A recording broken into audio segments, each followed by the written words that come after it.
حكومة هرم دفيت دقل فراكسيون كرديين برلمان عراقي وفراكسيون برلمان كردستاني قطو بجل سر بيرسيك بك كونها بويا ياسا اوجي بوجا صالة دهاتي عراقي وبشكا كردانة دبوجيد جابلي حكومة هرم بارزاني جيدا خسكريا برلمانتارين كورت لبغداد قال حكومة هرم دا قطو بجا ياسا بوجا عراقي بكن ملهشتا ديار نينا اف جيفينا تكرن ايان هرچند سروکاتیا جوات وزیرن هرمه بفرمی روژا چهارشنبه دهاتی بو جوینه دیار کریه. بۆ خستنە ڕوو ئەو جیاوازی لە نێوان داتا و زانیاریەکانی لای ئەو برادرانەی کاندا پەرلەمانی عێراقن و ئەوەی لەبەردەستمانە بۆیان ڕوو بکەینەوە شی بکەینەوە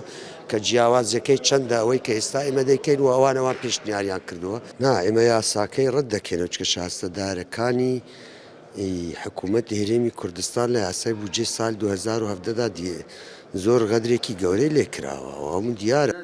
حكومة هرم دفيت جبلي فراكسيون كرديان برلمان عراقي فراكسيون برلمان كردستاني جي بهش داربن بل سروكي فراكسيون برلمان كردستاني بوين آرتي تكسكرين كوا نها آقدار نكرين جبوي بهش داربون ده جيفينا جوات وزيران دا خواست كرين ايان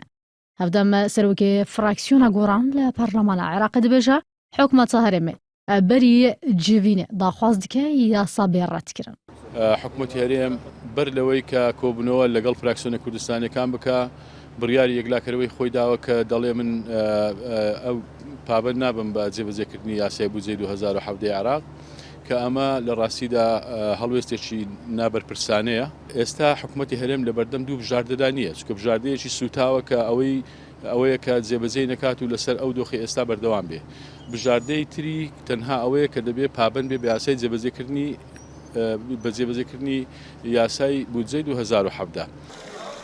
ڕۆژە هەفتیڤێمە پەرلەمانە عێراقی یاسا بودجێ پەسەند کرد کو دی یاسایدا ئەو مادە تایبەت بە هەرێمە تێپەسەندکردن کو لە گۆڕی مادەیە هەرێمە 550,000 بەرمیلێن پاتڕۆڵاخوا و یا کەرکووکی ڕادەستی بەغداد کەوت دە هەمبەردا حکومەتە ناوەندی پشکا بودجێ هەرێمە دشینە.